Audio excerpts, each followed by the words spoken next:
Alors, c'est vrai que c'est lié au fait que le crâne des bébés est tout mou, un peu comme de la pâte à modeler, et c'est ce qui permet notamment au fœtus, au bébé, de passer le canal vaginal pour que l'accouchement se passe dans de bonnes conditions. Et on estime à un bébé sur deux qui aurait une déformation naturelle au moment de la naissance. Mhm. Et cette déformation disparaît progressivement, mais chez certains bébés, elle tend plutôt à s'aggraver. Après la naissance, Exactement. quoi. Et on aboutit à ces enfants à la tête plate, dont tout le monde s'inquiète. Alors justement, une fois qu'ils sont nés, qu'on a passé cette phase de l'accouchement où elle peut effectivement se déformer un petit peu, pourquoi elle s'aplatit la tête? Alors c'est notamment lié au fait que le poids de la tête du bébé est très importante par rapport au reste du poids du corps. La musculature du muscle du cou est plutôt faible et du coup leur tête Ils tiennent pas leur tête au départ, exactement.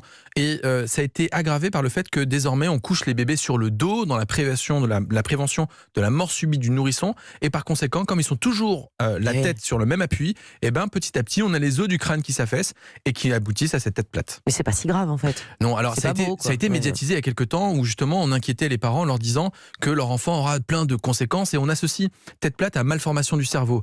On se dit qu'il va avoir des problèmes de quotient intellectuel, des problèmes de vision, on a des ostéopathes qui vous font peur à longueur de temps en vous disant c'est la catastrophe. Par contre on sait que ça peut avoir des conséquences notamment au niveau de la mâchoire et des risques au niveau d'une éventuelle scoliose plus tard. Mais en règle générale, avec quelques conseils simples, on peut éviter justement cette tête déformée et puis au moins la corriger. Mais vous allez nous les donner ces conseils. Alors comment on la prévient la tête plate? Alors j'ai dit que c'était lié au couchage sur le dos des bébés, mais il faut quand même les coucher sur le dos. On ne change pas cette position. En revanche, on peut changer l'orientation du bébé. C'est-à-dire que s'il est couché la tête vers la porte, on peut essayer de le tourner la tête vers la fenêtre pour que lui, avec ses yeux, soit stimulé et tourne volontairement ses yeux. On évite les cosy où on veut les mettre dans des couffins où ils sont bien coucounés, ils bougent pas, parce que ça favorise les mêmes appuis.